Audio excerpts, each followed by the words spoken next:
Example 2.13 6.56 ગુણ્યા 10⁻³ ગ્રામ ethane ધરાવતા દ્રાવણનું આંશિક બાષ્પ દબાણ દ્રાવણની ઉપર એટલે કે દ્રાવણની સપાટી ઉપર 1 બાર છે. જો દ્રાવણ 5 ગુણ્યા 10⁻² ગ્રામ ઇથેન ધરાવતું હોય તો વાયુનું આંશિક દબાણ કેટલું થશે? મતલબ કે ઇથેનનું દ્રાવણ બનાવેલું છે અને એની ઉપર ઇથેન વાયુ ધરાવે છે. હવે એનું જે દ્રાવણ બનાવ્યું છે ઇથેનનું એની સપાટી ઉપર અહીંયા 1 બાર જેટલું દબાણ લાગે છે. હવે વિદ્યાર્થી મિત્રો, બાષ્પ દબાણનો દાખલો છે તો અહીંયા આંશિક બાષ્પ દબાણ કીધું છે તો આની માટે હેનરીનો નિયમ વાપરવામાં આવે છે. હવે આપણે હેનરીનો નિયમ સમજવા તો હેનરીના નિયમ પ્રમાણે હેનરીના નિયમ અનુસાર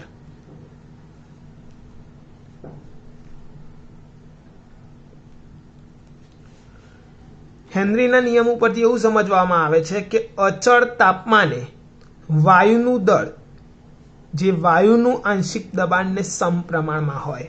મતલબ કે અચળ તાપમાને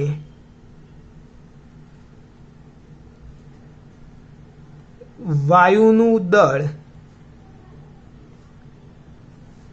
વાયુના આંશિક દબાણ વાયુનું આંશિક બાષ્પ દબાણને સમપ્રમાણમાં હોય છે. એટલે કે વાયુનું દળ એ આંશિક દબાણને સમપ્રમાણમાં હોય છે. જો વાયુનું દળ વધે તો આંશિક દબાણ પણ વધે છે અને જો દળ ઘટે છે તો આંશિક દબાણ પણ ઘટે છે. હવે વિદ્યાર્થી મિત્રો, અહીંયા સમપ્રમાણમાં છે એટલા માટે આ દાખલાને આપણે શોર્ટ રીતથી શીખવો હોય તો શીખી શકાય છે. તો એના માટે જે રીતના આપણે એવું સમજીએ કે ધારો કે એક સિમ્પલ લોજિક બતાવી દો અહીંયા કે વાયુનું દળ આ બાજુ લખવાનું છે અને બીજી બાજુ વાયુનું આંશિક દબાણ. હવે જુઓ તમે કે અહીંયા રકમમાં શું આપ્યું છે કે 6.56 ગુણ્યા 10⁻³ ગ્રામ ઇથેન ધરાવતા દ્રાવણનું. હવે આ ગ્રામમાં આપેલું છે એટલે કે દળ આપ્યું છે તો આ દળ છે તો અહીંયા આપણે વાયુનું દળ લખી દેવાય. તો વાયુનું દળ 6.56 ગુણ્યા 10⁻³ ગ્રામ. તો વાયુનું દળ 6.56 ગુણ્યા 10⁻³ ગ્રામ હોય તો ત્યારે તેનું બાષ્પ દબાણ જે આંશિક દબાણ છે એ આંશિક દબાણ કેટલું છે તો તેની ઉપર ત્યારે 1 બાર જેટલું દબાણ છે. તો અહીંયા આપણે 1 બાર લખાય. માટે અહીંયા કેટલું આપ્યું છે બીજામાં કે 5 ગુણ્યા 10⁻² ગ્રામ. તો અહીંયા લખી દેવાનું કે 5 ગુણ્યા 10⁻² ગ્રામ વાયુનું દળ હોય તો તેનું આંશિક દબાણ કેટલું થાય? આપણને એ રકમમાં જ કીધું છે કે 6.56 ગુણ્યા 10⁻³ ગ્રામ ઇથેન ધરાવતા દ્રાવણનું આંશિક દબાણ છે એ 1 બાર છે. તો 5 ગુણ્યા 10⁻² ગ્રામ ઇથેન ધરાવતું દ્રાવણ હોય તો એનું આંશિક દબાણ કેટલું થશે?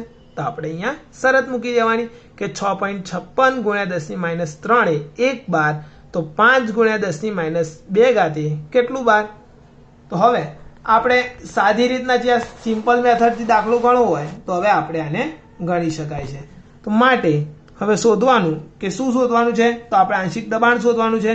તો P બરાબર 5 ગુણ્યા 10⁻² તો 5 ગુણ્યા 10⁻² ગુણ્યા 1 તો અહીંયા 1 છેદમાં આ છેદમાં આવી જશે તો 6.56 ગુણ્યા 10⁻³. હવે જ્યારે વિદ્યાર્થી મિત્રો આનું સાદુરૂપ આપવામાં આવે તો આપણને અહીંયા દબાણ આંશિક દબાણ છે એ P બરાબર 7.62 બાર જેટલું મળે છે.